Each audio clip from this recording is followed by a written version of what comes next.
Okay, welcome back to the third of our series. So what we're going to be looking at now is some of the equations we're going to be working with when it comes to costs. So mathematically, since the marginal cost curve intersects both the ATC and the ABC at their minimums, now this should be uh, clear to you that marginal cost will intersect ATC at its minimum. Because think of marginal cost like the grade you get in our class. And think of ATC as your GPA. When your grade is above your GPA, it pulls the GPA up. So when the cost of the last unit you produced is above the average cost will be rising. When the cost of the last good that you produced is below your average, it pulls the average down. So when are they equal? When excuse me, when when marginal cost crosses the ATC, that means they're equal. So that means the average is neither going up nor going down, and that's where ATC is at its minimum. So that's the reason behind why the MC curve crosses the ATC curve at its minimum.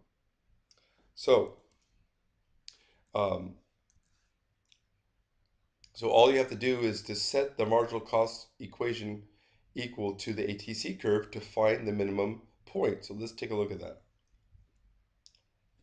So an owner of an auto wrecking yard can use one of two methods to destroy cars. The first involves purchasing a hydraulic car smasher that costs $200 a year to own, and then spending $1 for every smashed car. So you can see that the this is a fixed cost.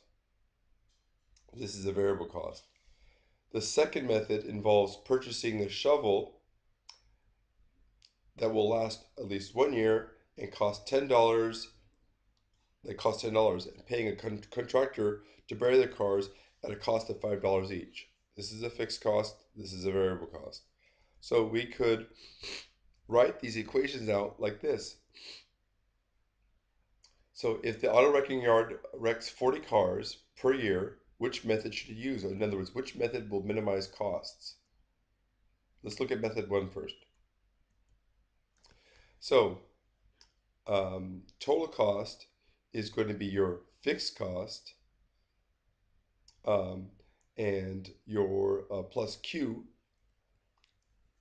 and your ATC, average total cost, is going to be this equation divided by Q, which turns out to 1 over 200Q, and your marginal cost is 1. Method 2, and keep in mind, remember, your variable cost was $1, so that's 1Q, right? Here, your variable cost was $5, so that's 5Q. Your fixed costs were $200. Your fixed cost is $10. So you can see these are the two methods. So all we've got to do is plug in Q here to get your total cost, plug in Q here to get your total cost, and we'll see which cost when costs are minimized. So if the auto wrecking yard is wrecking 4 cars, we just plug in 40 for Q.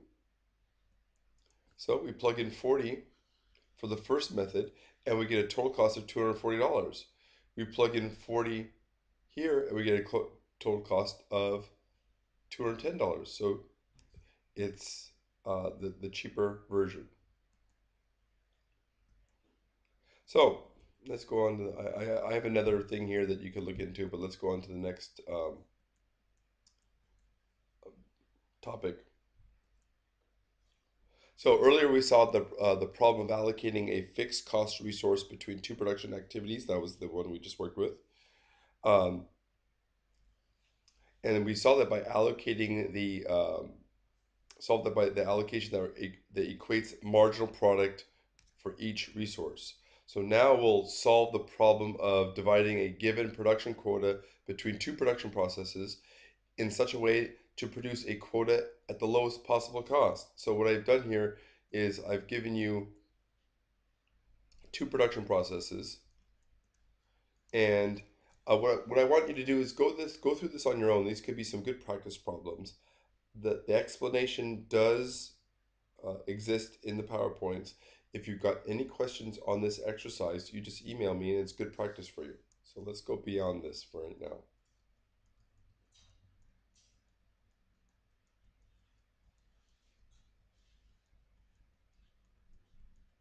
So, oh, okay, that's it. So you've got some exercises that you can work through to add to this discussion. The other thing I want you to do is I want you to understand how, from a sustainability point of view, minimizing your costs is essential for us not to waste resources. But remember, sometimes our costs are not properly identified, meaning we're not looking at all of the costs associated with production. Some of the costs are external. So that means the information here is incomplete. And that could lead to unsustainable outcomes. And we'll be talking about that later in the class. But for right now, we're looking at costs in terms of profit, and then we will be adding to it in terms of costs, in terms of sustainability. Okay, that's all for now.